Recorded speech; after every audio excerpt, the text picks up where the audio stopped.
Assalamualaikum warahmatullahi wabarakatuh. Ya, kalau saya memang gitu, Sir. Kalau kolam udah terlalu penuh, saya mau pindah kolam. Kadang kolamnya candai cahian.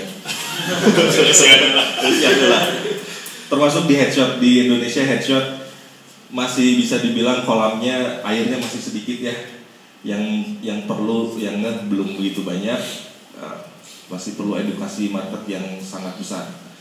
Tapi terutama kemarin di menjelang pemilu itu termasuk sesi panen kita. Jadi panennya bayar 5 tahun sekali. Tapi cukup kali 5 tahun. Wah, benar namanya. Tiga miara sapinya. Sapi soalnya 5 tahun ya kurbannya. Ya jadi saya seperti itu. Oke. Ini salah satu momen di mana saya akhirnya udah klaim deh saya mau bergeraknya brandingnya sebagai headshot photographer. Tahun 2015 foto saya yang kerudung hitam ini nih masuk di Massimo Magazine, salah satu majalah Itali, dan memang edisi itu ada edisi headshot. Jadi oh iya foto bagus nih, diakui juga ternyata gitu internasionalnya. Oh it's okay, dari situ mulai mikir kayaknya harus digarap serius deh. Termasuk kalau workshop yang ini, kalau pernah browsing namanya Peter Harley, dia banyak bicara soal headshot gitu ya. Kaitannya memang pas dibawa ke Indonesia, pasarnya mahal ya. Nah, tapi saat itu pun kita udah mulai jualan headshot secara tidak sengaja. Saya sama Satria tuh banyak megang dokter, sumpah dokter itu rutin, sumpah dokter Unpad setahun 4 kali. Jadi sekali sumpah dokter ada 30-40 orang. Sebenarnya motretnya headshot, cuma waktu itu kita belum katakan itu headshot, masih foto profil aja biasa gitu. Nah akhirnya mulai branding, ini harus dikemas lebih serius 2015 ini. Oke. Hari ini saya akan share tentang headshot fotografinya. Gak gitu panjang kalau headshot fotografinya, nanti mungkin lebih banyak behind the scene. Terus gear dan editing, sama yang terakhir pricing sama entrepreneurship-nya. Ini ada video sedikit.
Itu tadi kalau soal yang saya jual di headshot itu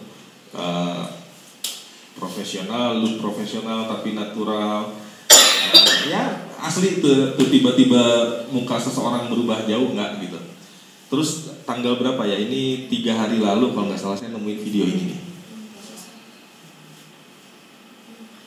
Terus ini itu yang kita lakukan sebenarnya, yang saya lakukan di headshot fotografi. Sebetulnya bikin branding dia tampak bagus, cantik, lebih on dari aslinya dilihat, lebih ganteng dari aslinya dilihat, tapi tetap kudu asli gitu. Terutama itu tadi di feel like kemarin banyak juga yang datang ke sini atau kita datang keluar. Termasuk ini yang kabar gembira, kalau yang tadi DPD provinsi, suatu provinsi diprotes. Nah kalau ini kemarin ternyata karena foto kita juga, dia caleg DPD, dia jadi terbesar di Sumatera Selatan gitu. Nah itu komen di IG-nya lucu kayak gitu semua.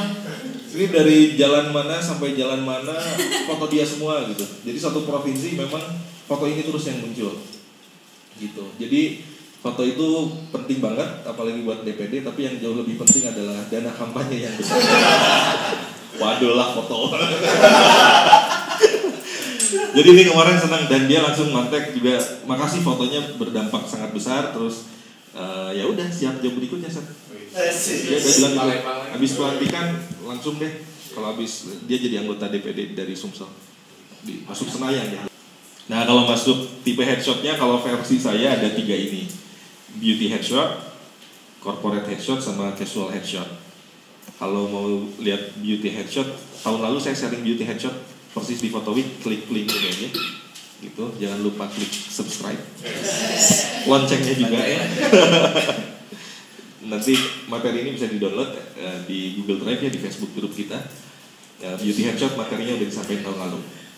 Nah kalau corporate headshot memang untuk ya corporate gitu, cuma kalau kita ngejar corporate kadang ya berapa setahun sekali, terus nggak semua dana siap ya. Habis itu corporate kalau udah bikin sekali paling buat 2 tahun, 3 tahun, cukup lama juga gitu. Ternyata saya punya melirik celah lainnya yang casualnya. Kita bikin harga agak bawah, tapi setiap orang startup, terus perusahaan-perusahaan kecil menengah juga bisa punya foto bagus. Atau personal ya MC, ya pembicara publik gitu, dia punya foto yang bagus.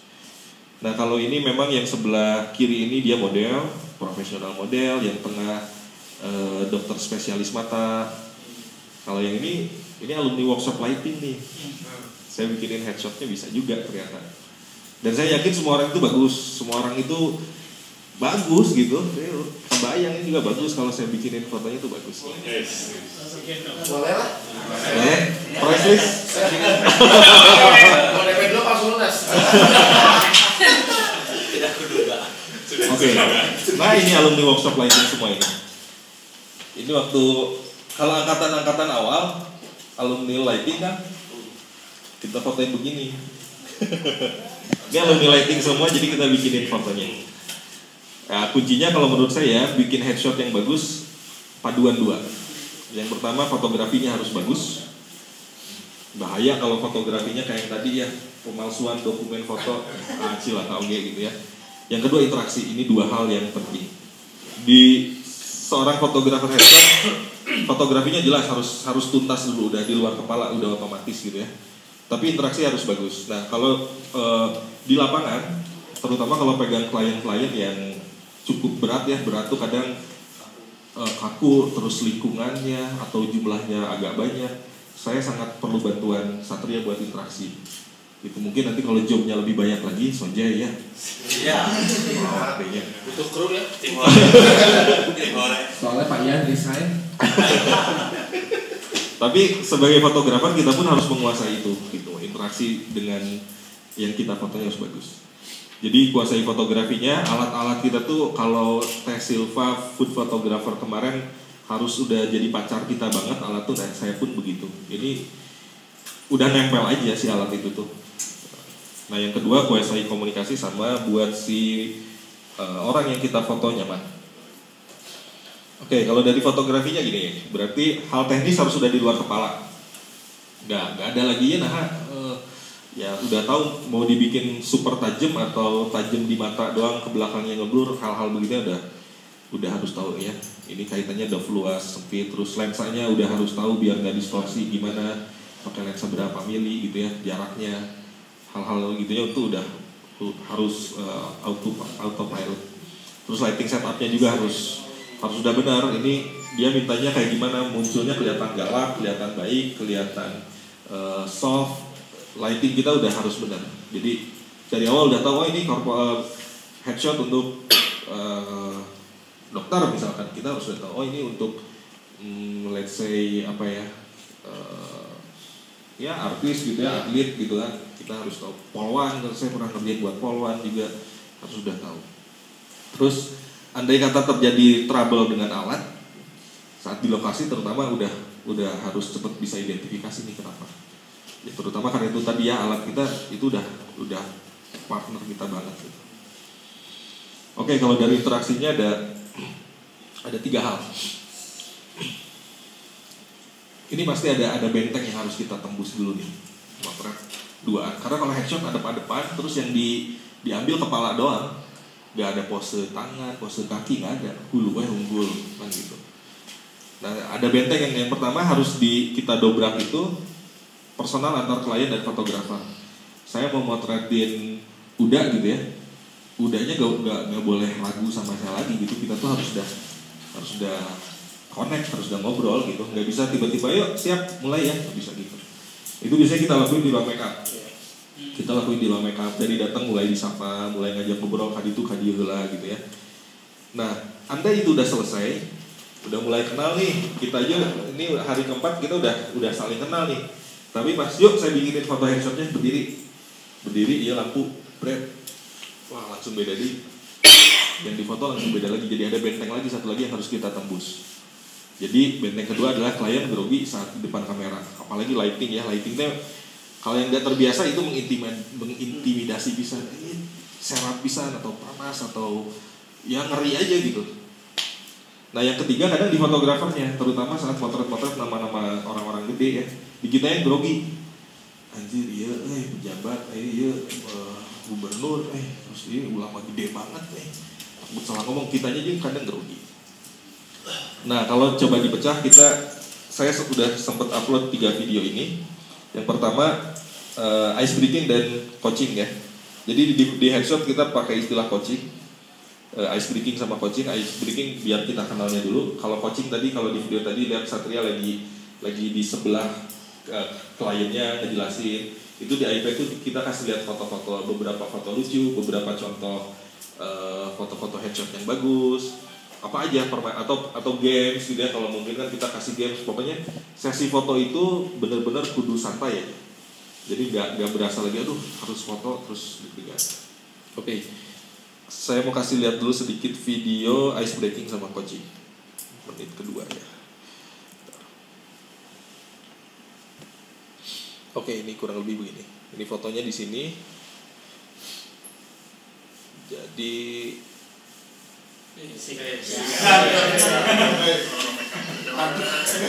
yang belum follow boleh. Nah ini kan ada benteng. Si bapak baru datang, kita juga baru datang, ada benteng. Dipecahnya pelan-pelan masuk ke ruang make up. Sudah datang Pandi. Rajin sekali ya. Pertama. Lumayan udah mulai pecah dikit-dikit, meskipun belum nih, masih banyak benteng lagi nih. Seru banget nih pasti nih. Kita ada. Sebetulnya kita juga kan tegang di situ kan. Pejabat. Iya, ini di Bandung Barat, ini anggota DPRD Bandung Barat. Oh ini dia. Nah, ini pas datang kalau nama besar kita sambut. Satu tahun deh. Ini saya pertama kali ketemu. Jadi mantap lihat.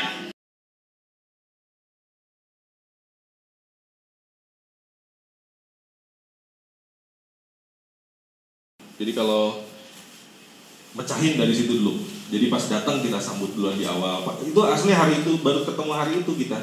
Jadi kita kontak-kontakan ketemu hari itu, tapi harus bikin foto yang benar-benar on dan nendang gitu kan. Nah disitulah kadang perlu tim. Kita harus bisa tapi perlu tim karena capek bisa. Kalau dari awal energi kita udah habis buat ngajak ngobrol, nyambut, pas motret kurang lulus. Kawan. Iya. Siap? Oke, terus yang kedua saya mau kasih lihat. Kalau sesi fotonya cuma ada waktu 1 menit. Cuma ada 1 menit. Kumaha ya gitu ya. Dan 1 menit itu di sebelumnya orang yang mau kita foto belum tahu akan difoto headshot.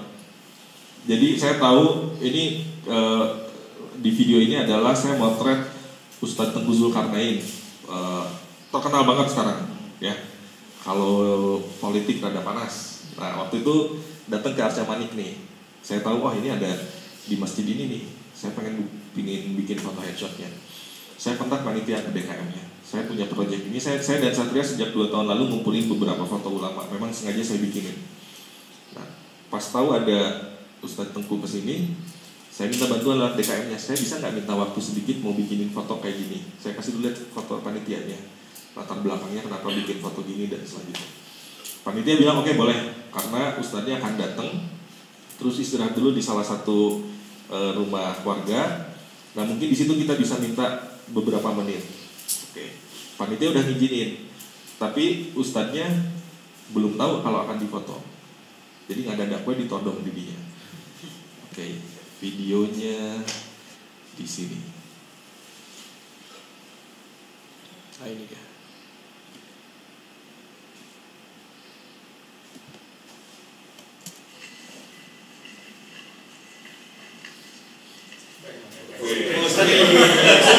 Ustaz dia.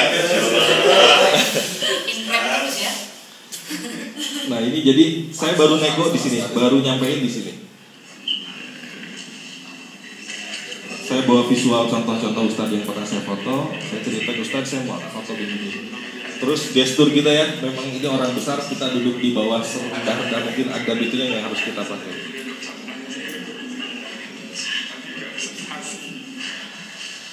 Dan ini tuh saat itu di ruang tamu ini panitia-panitia dari DKM pun canggung karena mereka datang ulama gede, panik juga mau ngomong apa.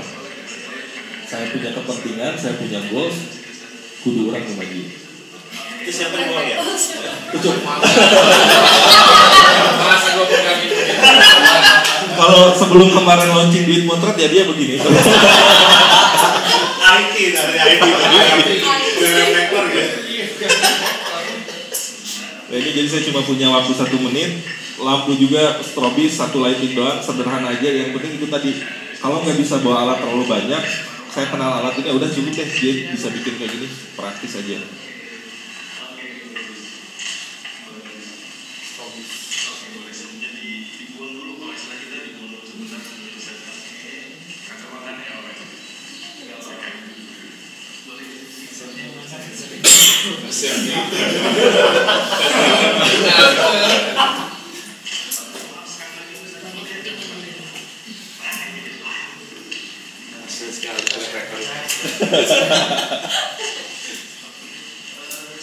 Ya jadi karena Ucup udah jadi CTO di Potret, kita butuh yang pegang ini. Mirip-mirip sama Nes yang dari kru dulu ya.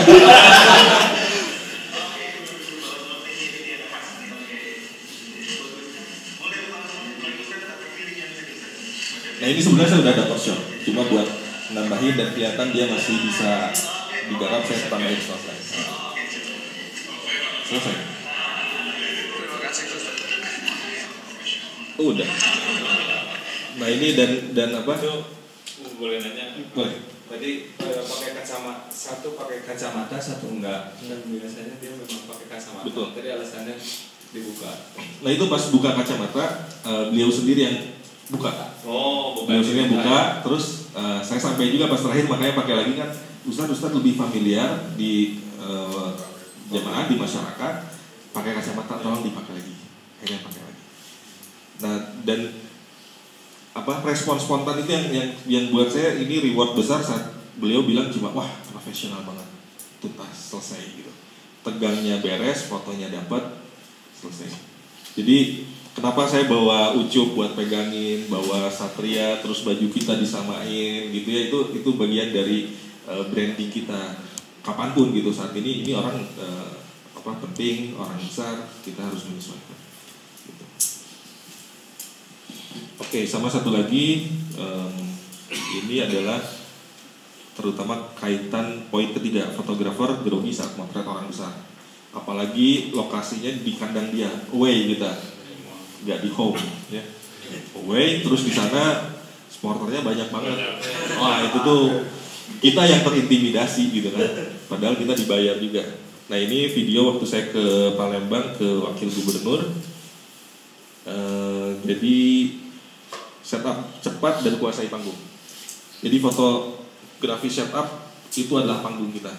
Kita teh vokalisnya, kita teh gitarisnya, guys. Panggil orang lumayan.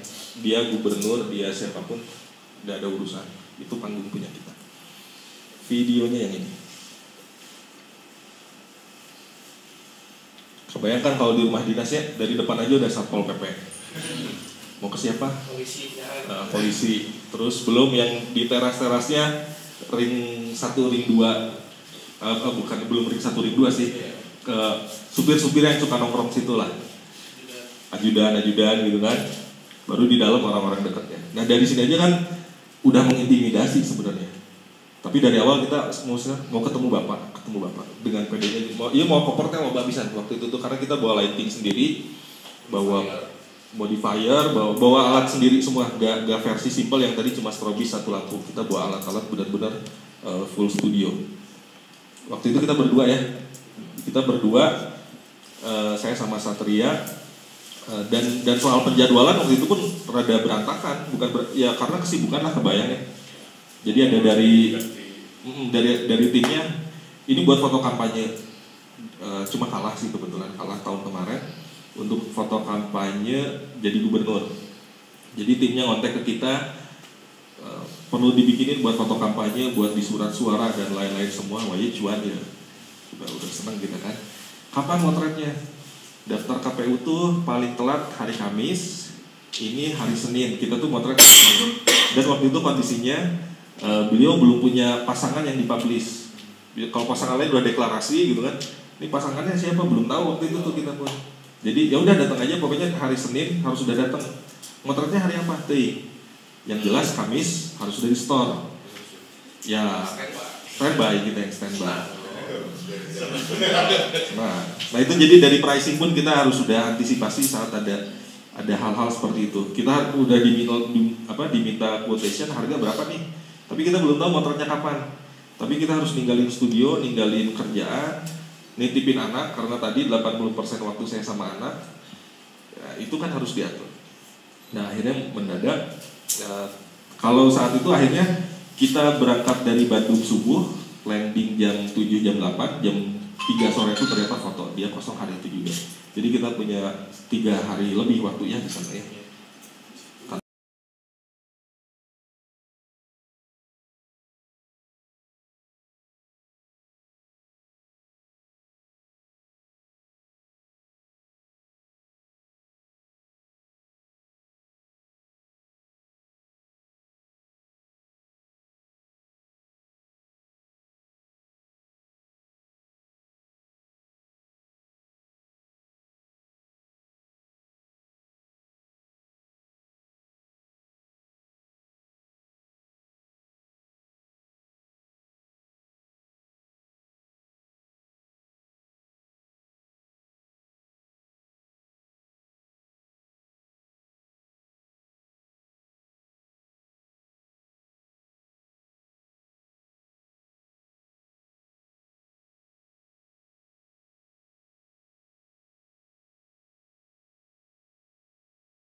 Akhirnya yang rencana sesi foto hanya 2 jam, kita kemarin sampai 7 jam ya. Jadi pas awal tuh timnya kontak kita, ya Mi, lihat aja dulu di googling aja, lihat deh foto-foto bapak dari dulu begitu. Pas kita bahas susah nih. Pakai foto kayak si A gitu.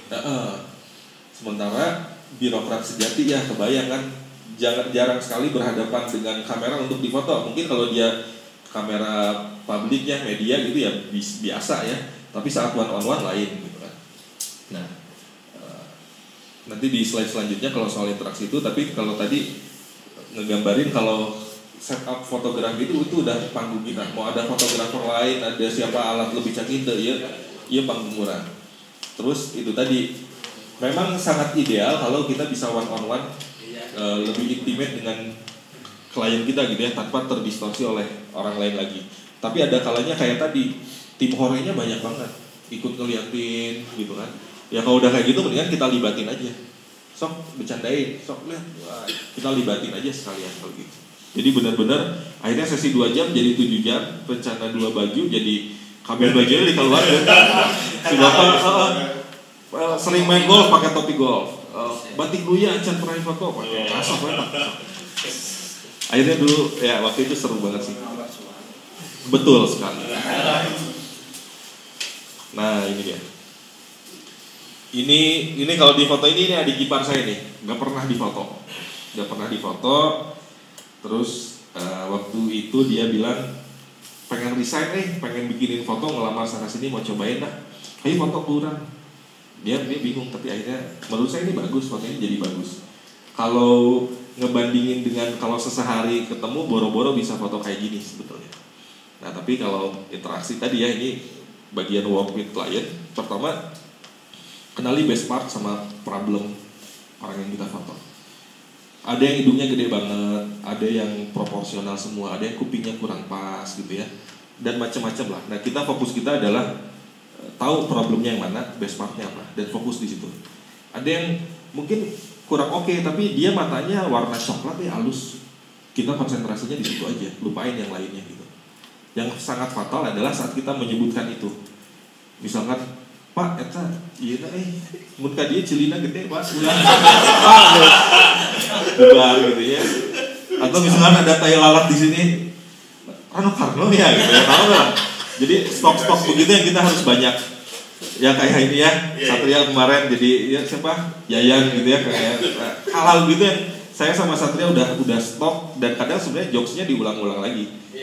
Cuma ini cocoknya ngeluarin yang mana nih? Cocoknya ngeluarin yang mana gitu. Itu yang harus kita tahu. Nah, setelah kita tahu mana problem, tanda kutip ya, problem sama best partnya si klien kita, ya di-explore, diapresiasi. Itu. Misalkan kumisna siga sa gitu. Kita fokus aja, kita puji-puji itu aja gitu kan. Kumis pagar desa teh. Nah terus nge-explore itu karena kita bukan menyulap dia jadi model. Jadi kita rekam aslinya dia aja gitu, cuma best partnya apa kita keluarin. Oke, ini tips interaksinya kalau yang dari pengalaman yang pernah dilakukan, ya hal-hal yang tadi itu buat naikin PD-nya. Urang teh gelis kaset gitu ya, terus puji dengan tulus. Kalau ini saya banyak terpengaruh dari bukunya siapa Dale Carnegie ya, How to Win Friends and Influence People. Buku itu penting kalau buat interaksi gitu ya. Terus sebut nama sama panggilan hormatnya gitu. Ya kalau tadi Ustadz panggilnya Ustadz gitu ya. Kalau pejabat-pejabat biasanya kan orang manggil Bapak gitu ya. Kalau dokter-dokter spesialis Dok gitu kan. Tapi kalau ternyata dia dokter spesialis juga tapi ternyata kita dekat bisa juga panggilnya Om gitu langsung ya. Kita pinter-pinter ngukur itunya. Atau kalau memang tanpa jabatan-jabatan begitu dan kita bisa panggil nama, kalau relatif sepantar bisa panggil namanya. Atau ya misalkan kita potret usia dia udah ini juga kan udah senior juga misalkan, tapi dia bukan pejabat bukan apa, misalkan namanya Heldi, Om Heldi, Om, nah namanya itu disebutin juga gitu. Om Heldi ngadep sini ya, Om ngadep sini Om gitu. Om Heldi bagusnya ini, jadi si namanya itu disebutin, itu ngaruh banget. Nah berikutnya kenali personalnya.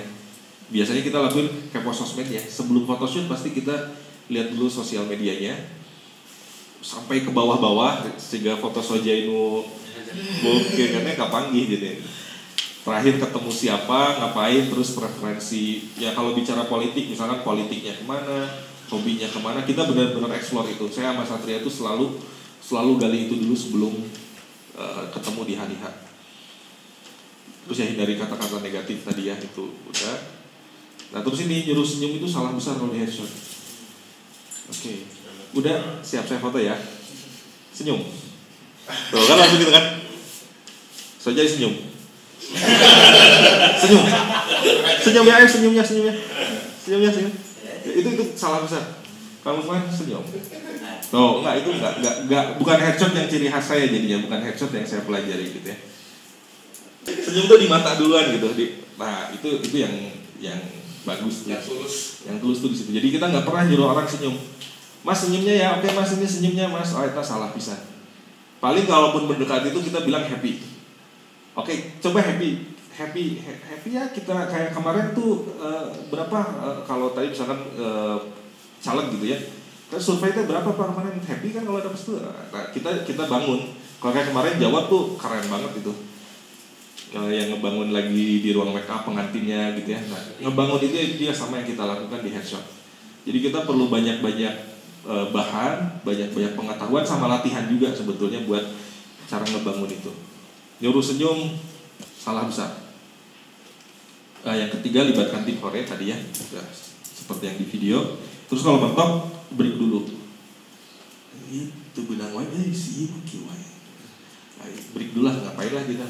Oke bentar ya kita cek dulu, saya lihat dulu laptop yang kemarin referensi atau dia suruh duduk dulu, pokoknya break aja, selesai dulu aja, jangan dipaksain dilanjut.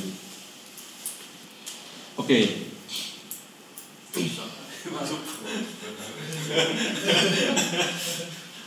Oke, kalau workflow urutan kerjanya pasti begini. Wajib gesit saat setup. Ini yang di file sangat ditekanin kalau ngebangun tim ya, kayak kemarin Ucup setahun lalu benar-benar kita didik untuk menjadi gesit gitu, untuk menjadi cepat. Beberapa kali anak magang dari beberapa tempat, terutama karena magang dari kampus, dari sekolah gitu ya. 2 bulan pertama kita didik buat gesit, buat cepat, buat rapih gitu. Kadang kalau si Satria sok rada jahil, anak-anak magang suruh push up, suruh olahraga gitu ya, memanfaatkan ini suasana situasi gitu ya. Tapi ini ngedidik biasa keseharian sebelum ke lokasi itu penting. Jadi membangun kebiasaan itunya. Dan saya contohin sendiri, kalau memang harus gesit, harus cepat, ya geus lampu orang kudu gotong itu dan naon. Siapin dari awal, saya gotong ini waktu motret Ustadz tadi ya, saya parkir agak jauh, oh ternyata rumahnya itu lampu itu udah kita siapin, ya udah saya lari bawa lampunya gitu. Jadi itu wajib. Terus ice breaking sama coaching yang tadi udah juga. Nah kalau photoshoot workflow-nya biasanya saya harus selalu pakai color checker. Ini pun baru setahunan terakhir lah pakai color checker tuh. Tahun sebelumnya belum menggunakan. Terus hampir sebagian besar pekerjaan kamera ditaruh di tripod.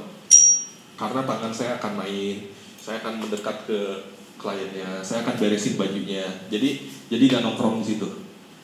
Jadi kamera tuh cicing lah didinya. Kadang kalau memang connect ke tethering bisa shot dari shutternya dari device kita ya gitu kan.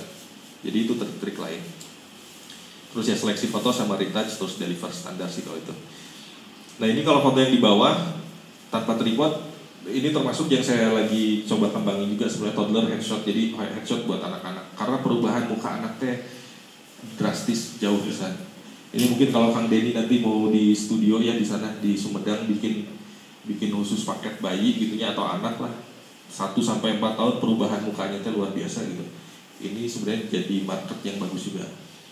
Jadi kalau makin banyak orang yang menjual headshot, kalau menurut saya justru semakin bagus, orang akan semakin tahu gitu. Kalau saya doang yang jualan cuma 2 orang, 3 orang, teh motoran gitu hukum. Nah kalau anak saya bikin lampu lain juga sih, karena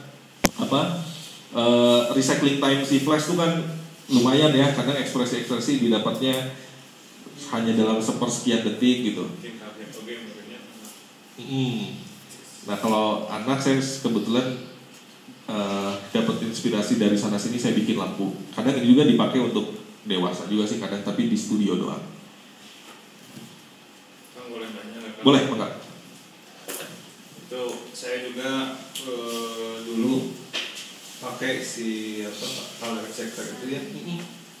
Pakainya yang color monkey karena dulu yang paling murah.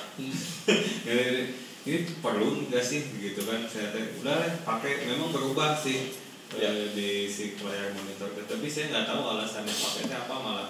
Jadi supaya kayaknya warnanya supaya benar gitu ya. Tapi nggak tahu bedanya kalau saya nggak pakai itu apa gitu. Tapi udah dipakai, beli kan sekali simpan lah. Betul. Nah, jadi sekarang juga pas kemarin ketemu dia, oh iya sih ini ya. Terus yang kedua berarti saya tadi lihat setupnya pakai treatment Sekali doang. disewakeun. Apa? Berarti si kamera teh landscape aja gitu ya, ngambil gitu ya. Meskipun nanti hasilnya di crop gitu. Oke. Nah, jadi pertama kalau color checker sebetulnya buat nemuin titik nol aja sih.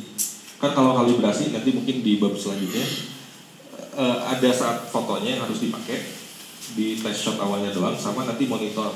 Kalau itu sebenarnya untuk dapat titik nol aja. Terus yang kedua supaya kebiasaan punya titik nol ini tuh, kalau kondisi gini, kadang kita pindah monitor, kadang di laptop, kadang di PC, atau kadang biasa di PC ternyata ada virus atau rusak atau upgrade, install ulang. Dulu tuh warna udah enakan nih, sekarang ini nginstal ulang lagi jadi dikira-kira lagi. Kalau ngira-ngiranya aman sih oke aja sih. Cuma kalau dibantu alat itu lebih bagus. Jadi kepakainya memang gitu kan. Nah, saya teh ada kendala pas pakai kan, satu Windows, satu Mac, pakai MacBook. Pas ngedit di PC teh tetap aja enak kan.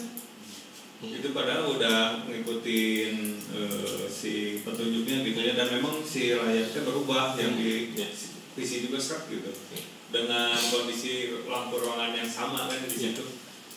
Anggar enakan beda gitu pas kalau kita lagi ngezoom gitu tuh kelihatan beda sedikit gitu tipis, tapi asal udah ahli dia jadinya gitu. Nah, itu kumaha. Jadi untuk kalibrasi ini memang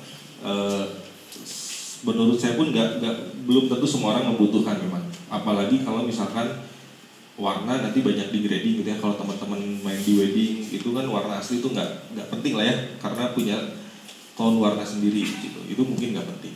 Tapi kalau saya sendiri, saya pribadi aja sih, saya menetapkan semua harus terukur dulu di posisi 0 gitu. Nanti enaknya di mana dan kemana itu selera akhirnya ya Kak ya. Karena kalau monitor, tapi masalah kebiasaan saat sudah dikalibrasi monitor berubah, monitor di laptop berubah, monitor di Kang Satria berubah, di Kang Tiar berubah, kita semua kalibrasi ada. Awalnya kayak Kang Tiar misalkan baru belakangan dikalibrasi, sempat terakhir tapi lama-lama setelah terbiasa sih baik-baik aja sih. Gitu. Jadi ini lebih penting buat internal kita punya standar yang sama. Terus kalau buat pribadinya, saya punya titik nol karena nanti di mixnya sama yang ini kan. Ini yang harus dibawa tiap sesi foto. Jadi ini standar warna buat di awalnya. Kalau yang ini kan untuk monitornya. Jadi kalau punya ini it's okay, tapi kadang belum kerasa ngaruh. Ini yang harus dipakai juga sih gitu. Oke ya, mungkin nanti bab ini ada di retouching atau kita saat ngobrol-ngobrol ya. Oke, saya mau kasih lihat lagi satu behind the scene. Ini motretin dokter mata waktu itu sekitar 15 orangan.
Oke, jadi pertama kalau body kamera tergantung kebutuhan. Itu tadi kamera saya sekarang hanya 80D. Jadi kalau kerjaan buat online, ya buat web ya atau cetak brosur doang masih cukup. Tapi kalau kemarin sampai buat kampanye, buat baliho gitu, ya saya sewa lagi aja. Dan triknya sama seperti Teh Silva kemarin di fotografi, kalau udah komersial ada cost buat alat tambahan sama seperti itu. Jadi lumayan karena kita dapat margin lagi sih. Apalagi kalau sewa 2 hari gratis sehari ya kalau di Pondok Lensa gitu kan. Kita sewa medium format atau yang full frame berapa ya lumayan kita dapat. Yang kedua lensa andalan saya pasti 100 mm makro. Lensa itu kalau untuk headshot. Kalau ternyata space-nya kurang lebar paling pakai 2470. Itu pun dipakainya di 50 ke atas, 50, 70 nggak pernah di posisi lebar. Terus kalau checker sama kalibrasi yaitu workflow yang saya bangun aja sih. Studio flash kalau keluar pasti kadang memang bawa lighting saya pun biasa Godoxnya juga bukan yang AD600 yang paling tinggi ya, lampu biasa itu tuh cukup banget. Kecuali kliennya minta yang kalau brown color ya atau per foto ya tinggal tambahin aja. Tapi so far belum pernah membutuhkan itu. Terus ya itu tethering sama monitor itu penting karena biasanya gitu kita bahas, Pak shot yang tadi itu begini-begini ya, mata bapak yang itu yang bagus, jadi pas bukan dipaksa senyum tapi lagi mikir happy misalkan, Pak angle bapak tuh yang kesini nih, bagus sini. Kadang orang yang kita foto biasa menurut dia cantik tuh ngadep sini, pas disuruh ke situ suka gak mau gitu kan. Ya tapi kalau dengan tethering terus kita review tuh tiap setelah berapa shot kita review, bagus kan sini Pak, kita ambil yang ini aja, pede aja Pak. Gitu. Ya, perlunya tethering kabel sama monitor. Nah kalau ngedit karena saya nge-keep detail tiap skin ya, jadi pen tablet sama saya ngedit sih lebih cenderung di PC dan monitornya kudu rada gede gitu ya. Kan mata tadi udah pernah sesuatu gitu, jadi monitor pengen gede aja. Oke, untuk retouchingnya 5% saya di Lightroom, 95% di Photoshop. Terus urutan ngerjainnya ya basic adjustment dulu di Lightroom, kontrasnya, highlight, shadownya mainin sedikit, habis itu pindahin ke Photoshop, major clean up, buang jerawat-jerawat yang gede, yang memang itu tanda kutip mengganggu gitu ya, karena saya tidak boleh merubah. Kalau merubah kejadiannya kayak tadi yang video dilaporkan itu tadi kan, saya nggak boleh merubah itu. Nah skinnya kita keep tetap, dan itu yang testimoni yang masuk mereka suka karena skin tetap ini diedit tapi nggak kayak diedit, nah itu yang mereka suka. Terus shape-nya dibetulin, main-main liquify, contouring buat kalau mau dimancungin, kalau mau diperdalam lagi dimensinya. Color grading kalau perlu, misalkan pengen dibikin rada low saturate lah atau apa, tapi rata-rata sih tanpa color grading sih. Oke, ini contoh before after yang tadi itu, yang akhirnya dia masuk ke Senayan karena foto ini juga dan dana kampanye yang sangat besar. Kita ngikut nebeng aja dikit. Foto aslinya ya yang sebelah kiri itu. Ya kayak kantong mata juga nggak terlalu nggak dibuang 100%. Tapi yang biasanya kalau di mata tuh putih di matanya harus dinaikin. Jangan terlalu banyak juga. Banyak kejadian putih matanya itu terlalu dinaikin sampai kurang natural. Jadi dinaikin tapi jangan terlalu lebay. Terus ya make upnya ini sebenarnya kan jadi kayak touch up doang sedikit aja sih gitu. Tapi ini mengerjakan ini lumayan. Biasanya saya ngedit kalau untuk memang akhirnya cetak dan lain-lain paling nggak 1 jam lah butuh buat sampai sedetail ini. Karena nantinya dia jadi baliho-baliho gede juga kan gitu. Ya editing beginilah. Shape juga dibetulin sedikit tapi di liquify misalkan BP sedikit tapi nggak sampai terlalu merubah. Gitu. Nah terus ini selling strateginya. Ini foto-foto terbaru yang kemarin buat legislatif ya, pemilu legislatif kemarin. Jadi yang pertama kita jualan foto, ya jelas jualan foto. Fotonya harus bagus ya, jelas lah itu mah udah harus, itu udah nggak ada alasan lagi. Tapi yang perlu kita tambahin ngejual kesan sama pengalaman. Kalau cuma ngejualnya foto, kabayang buat si bapak ini saya cuma ngasih 1 foto, paling banyak 3 foto. Pak 3 foto sekian puluh, mahal bisa kan gitu kalau ngejualnya foto. ke si teteh yang ini, dia datang jauh dari Jakarta tapi caleg yang kuning nih, Lampung ya. Segini, kalau dapatnya berapa foto? 2 foto yang diedit, ada orang edit gila kan gitu ya. Kalau ngejualnya gitu susah, tapi ternyata alhamdulillah banyak yang datang dari luar juga. Ini semua dari luar Jawa Barat ya, ternyata Sumatera kalau ini. Datang mereka benar-benar datang ke sini. Kalau nggak sanggup bayar kita, keren ya. Kalau nggak sanggup bayar ongkos kita ke sana, dia datang ke situ mau buat mereka masih jauh lebih murah, dan untuk beli tiketnya, untuk cari hotelnya dan bayar kitanya jauh lebih murah daripada hire kita ke sana. Padahal kita pengen juga sih, biasanya orang nuka itu gitu ya, balik jalan-jalan. Tapi ternyata buat mereka masih lebih murah sini. Buat kita sih senang-senang aja, karena ya kalau di kandang sendiri kita udah tahu banget settingan kayak gimana, hasil gimana udah tahu. Ya terus yang salah itu menjual jasa tapi caranya jualan barang. Kayak tadi lah contoh, dapatnya berapa foto? 3 foto, ya cuma 3 kan gitu. Padahal kan kita jualannya jasa. Kalau dapatnya berapa album? 2 album, ngitungnya album enggak. Yang kita jual tuh tim kita Pak, tim profesional makeup artist kita Pak. Lihat, nih before afternya gini makeupnya. Kita ada coaching Pak. Coaching itu apa sih Mas? Coaching itu kita ice breaking dulu, kita ngobrol dulu, kita jual itu photoshootnya gitu. Terus hal-hal tadi, pengalaman-pengalaman yang tadi sesinya tadinya 2 jam jadi 7 jam loh. Saya bisa ceritain itu ke klien-klien berikutnya, saya bikin videonya. Jadi tiap sesi di luar saya biasanya hire videographer untuk bikinin behind the scene saya dong, itu buat dokumentasi kita. Bahkan saya kalau motret di studio aja, kalau nggak ada yang bantuin, saya taruh handycam, taruh handphone kayak gini aja buat rekam aktivitas saya. Dan itu yang saya tularin ke teman-teman, rekam, lakuin.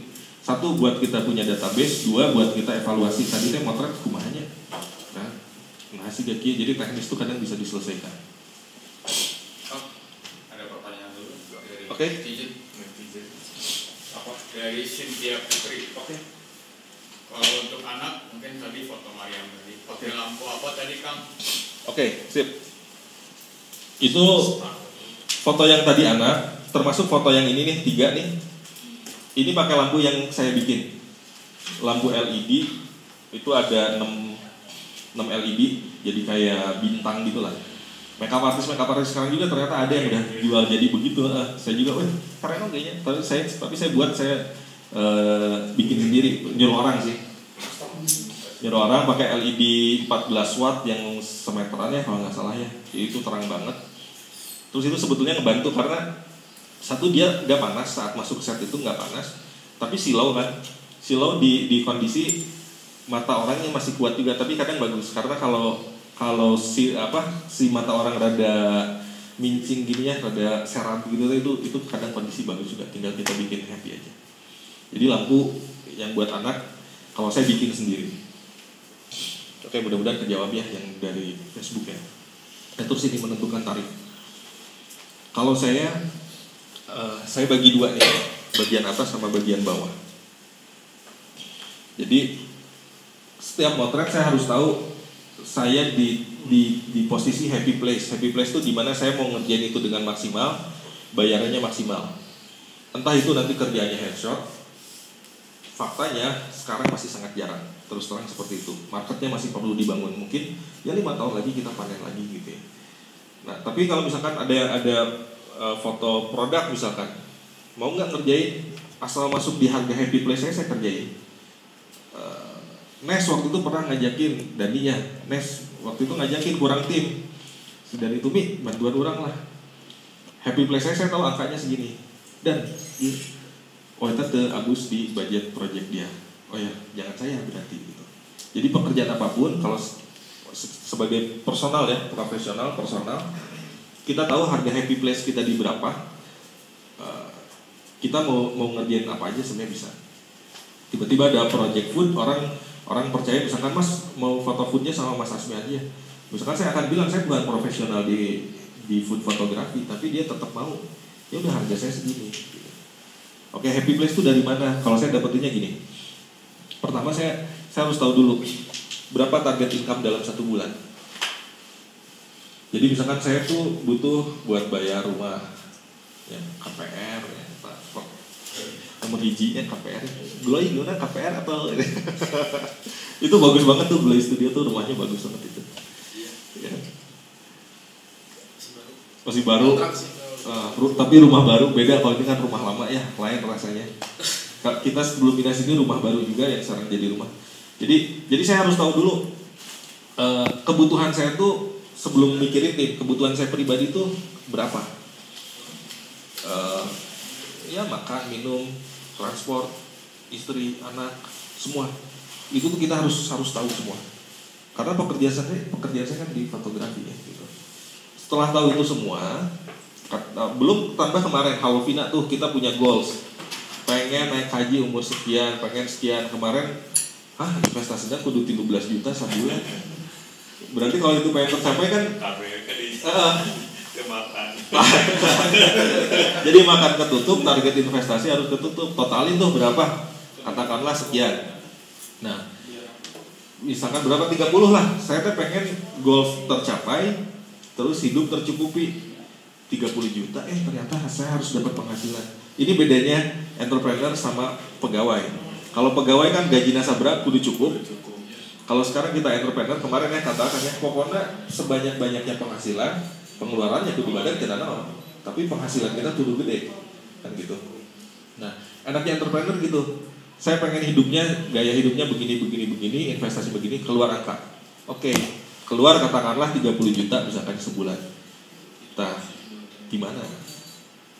Kalau sebagai fotografer, tim motret berarti, kalau dari motret harus 30 juta. Saya mau motretnya berapa kali? Kalau saya akhirnya ngitungnya mau berapa kali dulu. Saya nggak mau tiap hari motret. Sehari dapat 1 juta misalkan, tapi kudu 30 poin motret kurang bu, gitu. 30 juta motret, aduh. Kalau motret saya Senin sampai Jumat sama anak saya, Sabtu Minggu bisa, tapi Minggu jalan-jalan sama keluarga besar biasanya gitu ya. Ya udahlah, misalkan saya seminggu cuma mau motret 2 hari, entah itu motret, entah itu misalkan ngeditnya. Pokoknya saya mau kerja 2 hari lah bisa kosongin. 2 hari, kalau 2 hari seminggu berarti sebulan 8 hari kerja. 8 hari kerja, target 30 juta. Berarti tarif kita berapa tuh? 8 kali 3, 2, 4, 8. Ya mungkin 5 jutaan satu proyek. Sekali kerjain proyek harus 5 juta misalkan gitu ya. Ada nggak yang mau bayar saya motret satu sesi 5 juta misalkan? Kalau ada ya syukur, selesai.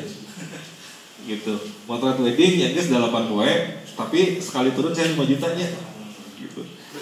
Gak tahu sekarang ada vendor yang bisa bayar satu kali motret fotografernya dibayar 5 juta asal segala ya, kecuali yang 100 jutaan harga paketnya ya.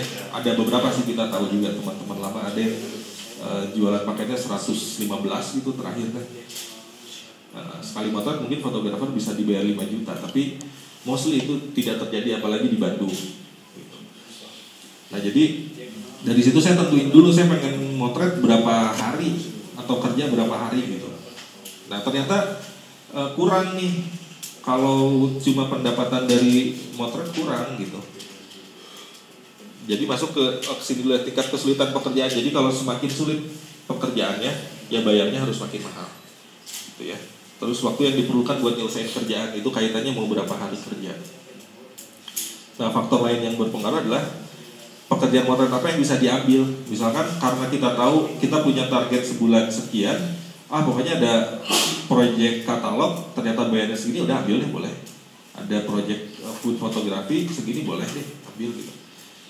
Jadi kita tahu kapan bisa ngambil kapan enggak. Karena itu tadi skill foto kita sebenarnya kan enggak ada kan.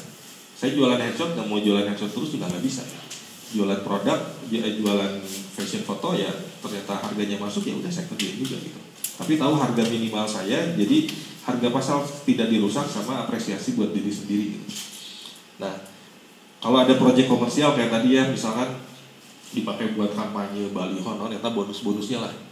Itu mah ya tiba-tiba bonus lah, misalkan harganya paketnya dari paket normal sekian juta jadi bisa 5 kali 10 kali lipat, yaitu bonusnya. Tapi kita harus punya berarti satu sebulan harus dapetin 8 job gitu misalkan.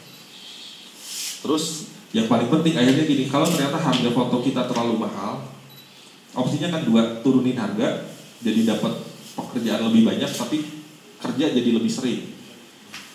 Kalau saya lebih memilih cara lain, saya harus cari income lain. Income lain kalau punya studio mungkin sewain studio itu tuh salah satunya. Ya pandeminya kita salah satunya. Dagang, kalau Kang Lukman dagang. Punya skill ngisi workshop itu juga salah satunya. Bikin aplikasi juga tujuannya ke situ. Jadi cari income potensi income lain gitu. Duit dagang. Markir, ya tinggal morompi kuduna markir, bayar. Oh. Jadi potensi income lain kalau entrepreneur kudu diteangan gitu. Apapun gitu. Itu yang membuat mungkin saya beberapa waktu lagi akan pensiun dari fotografinya, tapi jadi entrepreneurnya gitu. Kayak Dani juga kemarin ya next ya, dia bilang mungkin saya akan kurangi tapi entrepreneur.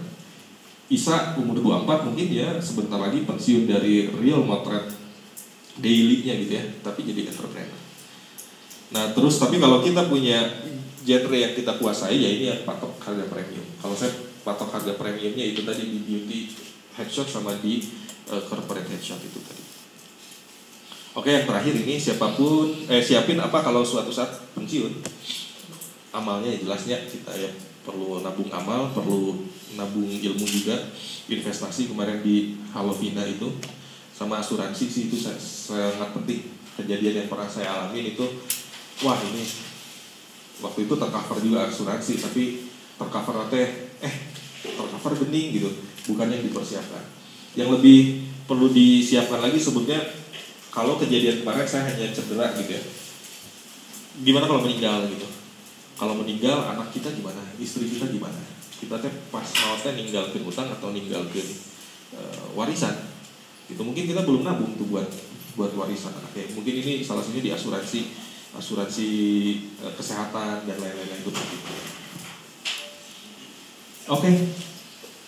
Materinya mah segitu, kita masih ada beberapa waktu lagi. Doakan ya.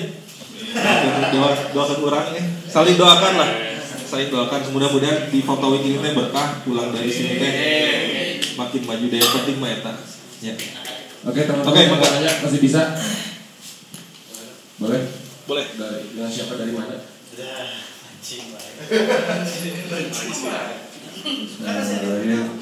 Saya Sojai dari Balikpapan.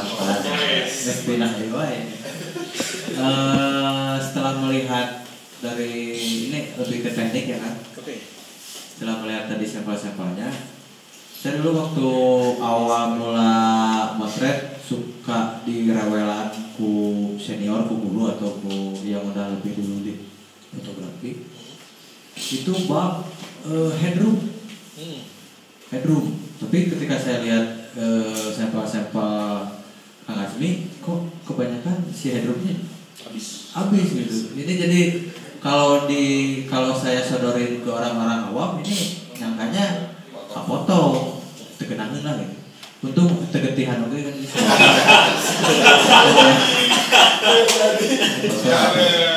Kalau ada komposisi khusus, soalnya tadi lihat juga ada yang politisi yang pakai baju biru kalau nggak salah di awal laki-laki. Oh yang di video ya? Yang di video kalau nggak salah. Itu komposisinya lebih lebar justru sampai dada kalau nggak salah. Nah itu lihat komposisi sih, apa ada komposisi khusus atau seperti apa? Dan apa perbedaan dan persamaan dengan pas foto? Itu atur nuhun. Siap. Nuhun. Soal headroom ya, kalau ngambil memang biasanya headroom tetap ada. Terus kayak tadi ya buat surat suara buat kampanye, itu mungkin kan kieunya. Yang ini misalkan, yang ini ngambil headroomnya ada. Cuma di portfolio saya tampilin gini semua karena mau jual ini ekspresi muka tuh saat cuma muka doang, nggak ada lain-lain lagi, baju juga kelihatannya sedikit. Kita tuh fokus di ekspresi wajah kamu gitu. Dan bedanya sama pas foto apa? Kalau dari croppingnya mirip, tapi dari rasanya yang beda. Sok saya pas foto nu paling halus.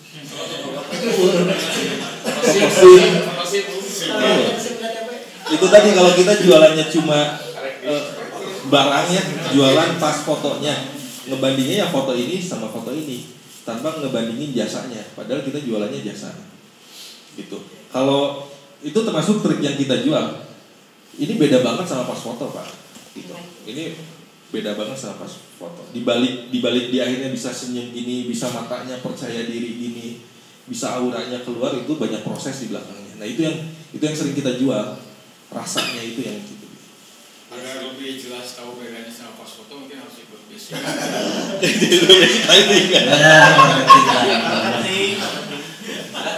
Oke, selanjutnya. Boleh pulang.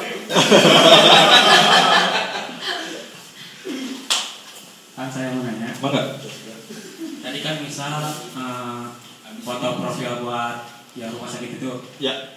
Ada kan wajahnya banyak, ada yang cantik-cantik sini, Ya. yang sini. Ya. Terus si setupnya juga diganti nggak? Oke, kalau kondisinya banyak seperti itu, yang rumah sakit itu bahkan selain jumlahnya banyak, levelnya juga, level jabatannya juga lebar, dari direktur sampai staf terbawah. Nah, kalau kondisinya borongan lah gitu ya, borongan itu biasanya saya bikin 2 setup, kalau memungkinkan 2 setup. Saya ambil yang senior ya, yang top manajemennya, biasanya ente harus ngerjain juga, biasanya gitu. Setup lighting saya bikin yang paling aman. Yang penting main lightnya aman, fill-in-nya aman. Rim kadang kita bikin salah satu doang. Jadi kalau bagusnya sini udah biarin aja sama. Makanya kalau borongan ya ada resiko itu kalau di kita kan borongan. Tapi kalau kamu datang studio aja, kita secara personal benar-benar digarap sampai tuntas. Itu yang harus kita kemas saat ngomong ke personal, karena kebayangnya kalau satu sesi orang harus bayar 2 juta buat sendiri misalkan gitu ya. Rate saya tuh ya boleh ya misalkan rate 2 juta lah gitu. Basic gitu ya. Mahal tuh ya, orang tuh mau di foto kabar tuh 2 juta bung sih. Realistis. Itu belum sama make up, belum sama kalau misalkan mau dipakai buat ini ya, itu ada beban lagi. Oh ini saya harus upgrade kamera kalau mau dipakai buat ini. Misalkan kayak kemarin buat surat suara kabayang jadi 11 juta ya. Meskipun di kita itu masih sangat sulit sih. Kalau saya belajar di beberapa workshop dari luar. Kalau di sana tuh kan ada, mungkin nanti habis ini Ino cerita soal komersil ya. Tapi kalau saya kaitannya yang bayar saya itu kan personal, banyak kan. Kalau kayak tadi rumah sakit ya dia duit kantor lah gitu ya.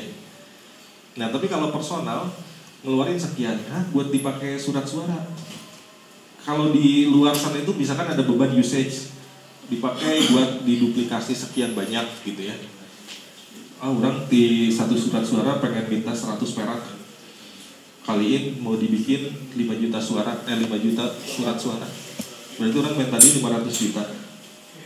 Fotografer macam apa diamuk pasti kan. Mahal-mahal deh mas gitu, sesinya 2 juta orang kudu main 500 juta. Itu kan kita nggak bisa bikin gitu. Kalau di luar sebelumnya bisa, tapi saya ngikutin workshop terakhir itu pun udah sulit. Jadi trik di sana pun sekarang sedot sebanyak-banyaknya saat transaksi awal. Kalau saya akhirnya triknya gitu, ini sesi 1 jam 2 juta. Oke, mau dipakai buat itu ya, saya siasatin buat upgrade kamera.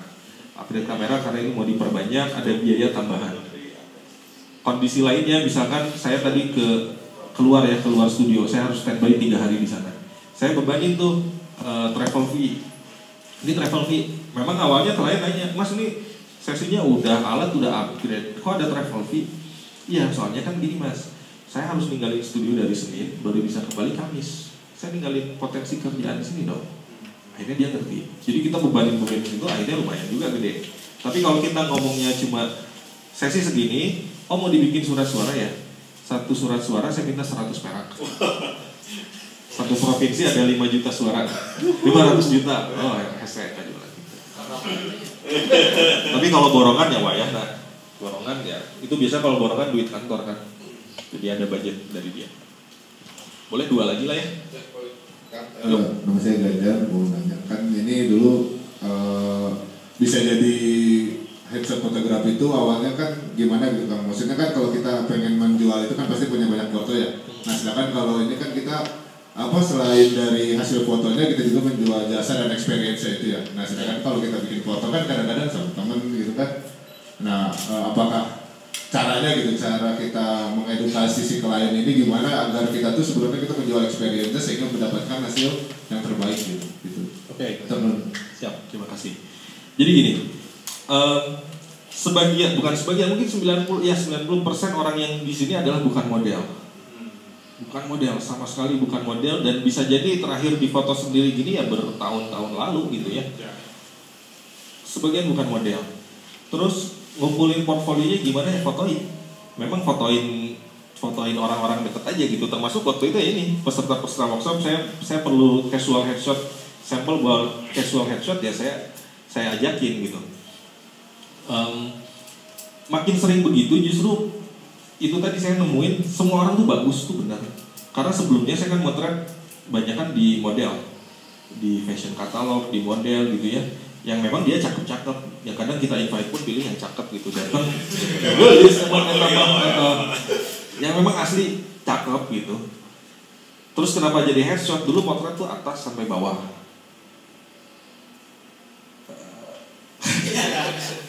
Vino tahu. Ini teman-teman. Sebelum kejadian mata ini hampir hilang, motretnya tuh kan fotografer lah, nyaho lah.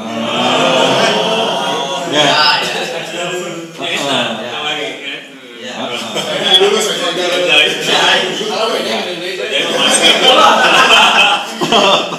Kade, banyak bersyukurlah teman-teman yang di wedding motretnya aman. Barokah loba. Dulu ya sebelum saya masuk headshot kan, yang datang tuh ya sama banyak datang dari luar kota Bandung juga. Tapi yang cewek-cewek cantik, duitnya banyak, gawena teuing. Fotonya apal kan kayak sudah kumahannya. Ya kira-kira kan dia juga gitu kan. Jadi foto tuh nggak akan tiba-tiba baju panjang. Ya tapi orang dibayar. Ya double combo.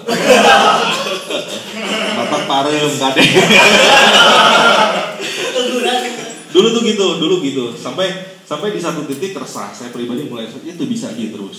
Saya nanti punya keluarga, terutama saat studio pindah ke rumah. Itu bisa, meskipun seberapa kalinya bocor ya. Makanya susah. Kurang pakai backup.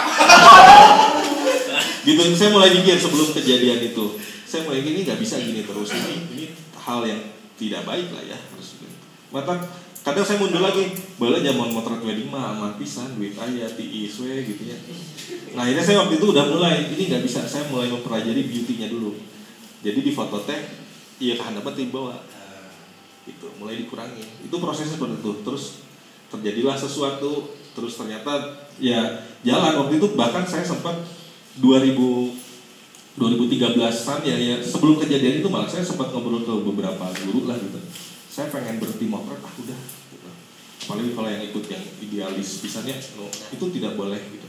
Saya sempat bikin gitu, tapi ada satu guru yang bilang enggak, yang membutuhkan fotografi itu banyak, termasuk muslim pun banyak gitu. Jadi kalau bisa kenapa enggak? Cuma kitanya. Ya itu perjuangan panjang. Sampai sekarang saya masih terus berjuang untuk itu. Nah akhirnya dari model, mulai modelnya hukul, beauty shot hukul, sampai sekarang kalau di foto di Instagram saya juga masih seperti itu, tapi mostly kepala, dan mulai bergeser begini. Gitu. Ya itulah yang menjual. Saya bisa bilang ini orang biasa semua, ini bukan model. Plus dilengkapi video-video kita behind the scene itu sangat membantu. Sebenarnya kalau di wedding juga ya bikin vlog, bikin behind the scene kerjanya. Tunjukin kalau tim teh tinggalin orang bersih, karaset gitu. Jadi yang dijual jangan pakai alatnya apa aja, bukan gak sekedar itu. Alatnya ini enggak. Lihat kita nih, tinggalin turun di mobil teh, koper teh rapi. Bawa kopernya yang bagus misalkan, sengaja beli koper yang bagus, tong tas lampu, tas tiap biasa. Misalkan begitu. Brandingnya tuh harus sampai ke situ juga kalau menurut saya. Dan didokumentasikan dan dimunculin gitu. Terakhir kalau ada satu lagi tanya lagi boleh? Enggak, Assalamualaikum warahmatullahi wabarakatuh. Kan mau nanya tadi kan ada kadang kita harus tahu misalkan kita harus motret kayak artis pejabat atau apa gitu, mungkin ada nggak perbedaan dari setup lampu atau misalkan editingnya seperti apa gitu untuk beberapa kayak misalkan atlet dan ya memang sih sesuai dengan kebutuhan gitu ya, tapi ada untuk kita yang misalkan baru mau mulai kayaknya nih headshot ini sedikit menjanjikan nih kayaknya gitu karena masih jarang dan mungkin kebutuhan orang untuk headshot semakin ke depannya makin kayaknya kita butuh minimal buat dokumentasi kayak seperti ini kan kalau saya lihat Bapak mungkin ya. Jadi mungkin bakalan jadi sebuah kenangan buat generasi-generasi selanjutnya gitu kan ibaratnya. Nah mungkin buat kita yang mau mulai apa aja yang diperhatiin, terus untuk membedakan antara job A dan job B itu seperti apa gitu. Oke. Betul, ini semua foto-foto keluarga saya nih. Foto uang, foto sepupu saya ini foto. Jadi kalau kemarin Jawar sempat ngobrol punya kamera mahal, keluarga udah belum, mikir langsung. Alhamdulillah saya udah bikin beberapa, apalagi sepuh-sepuhnya. Sepuh-sepuh saya pengen bikinin satu foto bagus, suatu saat gak ada teh, generasi selanjutnya bisa lihat dan fotonya bagus gitu kan. Oke, jadi pertama ada yang ngebedain nggak dari setup lighting alat, misalkan kalau klien besar dan klien biasa misalkan gitu ya. Kalau alat saya sama aja. Itu tadi kamera 80 deh. Kecuali tadi ya untuk kampanye dan lain-lain itu saya harus upgrade, saya sewa. Gitu. Dulu saya pernah punya kamera seri 1D gitu ya. Pernah punya, tapi ternyata itu tuh lebih penting punya tempat kalau buat saya pribadi akhirnya. Baik kamera biasa tapi saya punya tempat gitu. Alamatnya di mana di sini karena pekerjaan saya memerlukan itu gitu. Strategi bisnis saya dirubah, saya kamera biasa aja, lensa harus yang bagus. Lensa harus yang bagus. Lighting so far dengan yang harga 2-3 juta per lampu masih cukup. Modifier tapi itu sangat penting. Sama workshop lighting sangat penting. Modifier, betul Pak Ferry? Jauh-jauh dari Kebumen waktu itu ikut workshop lighting? Oh, mantap. Masih itu lampu masih oke. Kalau treatment paling gini, yang ngebedain itu treatment editing biasanya. Jadi harga saya juga ada beberapa. Ini dia buat apa nih? Pertama pasti gitu. Terus editingnya yang nggak akan terlalu detail. Terus tadi apa lagi ya, saya lupa nih. Kalau menjual ya, kalau ini sebetulnya saya mendorong juga teman-teman di daerah-daerah di studio yang punya studio jual juga, tapi itu tadi jangan terlalu murah. Karena dapat kita bukan jualan foto, jualan jasa, jualan experience-nya. Ini foto yang terbaik yang pernah kamu miliki. Kalau belum pernah difoto sama saya berarti kamu belum pernah punya foto terbaik. Itu yang harus kita jual gitu loh. Gitu. Memang perbanyak latihan. Nanti sebenarnya kan ini perlu pendalaman saat posingnya, ada trik-trik posing, trik-trik jokes, trik berdiri. Itu yang belum kita buka di sini ya, Seth ya. Itu yang belum kita buka di sini. Nanti saya ngeliat juga banyak yang udah ikut workshop lighting di luar ya, bukan di sini. Terus dia bikin profil corporate, betul secara lighting udah sangat betul bagus. Tapi kalau saya pribadi dan Satria, kita punya satu rahasia yang belum kita keluarin sebenarnya, itu di treatment pose dan jokes. Jadi nggak bisa tiba-tiba penting kudu serinya. Tapi serinya teh ya terlalu dibuat-buat, posenya tuh terlalu dibuat-buat. Sebenarnya ada trik-trik lainnya juga. Sama satu lagi yang paling penting itu pas motretin orang ini ajaran dari ini tadi, kenapa saya masukin guru-guru saya. Ini ajaran dari guru saya yang berbaju kuning. Yang paling penting saat motret headshot ketemu orang harus yakin semua orangnya baik gitu. Jadi kita datang dengan energi yang baik. Di newborn Irma Tamimi bilang bayi juga tahu ngerasainnya, auranya harus positif. Nah, datang tuh misalkan ya, kita datang ke motret ada dari partai politik X, secara ya orang cocok nih, tapi ya baik gak? Nah itu tuh harus dimunculin gitu. Ini orang datang ke Sima tadi mau panggil wae disapa di awal asa gawat gitu, asa hese seurik. Itu tuh harus dibongkar. Jadi semua orang beranggapan semua orang baik, semua orang cantik. Namun di Quran mah naon kan mun manusia diciptakan dengan sebaik-baiknya. Ya pokoknya manusia teh makhluk paling sempurna gitu loh. Jadi kekurangan kasep atau apa ya itu karena kita standarnya standar industri modeling fashion, jadi ya cantik ya ente gitu kan. Tapi kalau kita udah urusan ke sini, kita ketemu sama manusia gitu, human gitu ya. Jadi ini ciptaan terbaik Tuhan gitu. Hati itu yang harus dimainin. Ini gurunya, tolong doain guru-guru saya ini ya. Ya sementara itu mungkin ya, karena waktunya. Terus ya nanti kita ngobrol-ngobrol lah bisa. Oke. Hatur nuhun, mohon maaf kalau ada salah kata. Assalamualaikum warahmatullahi wabarakatuh.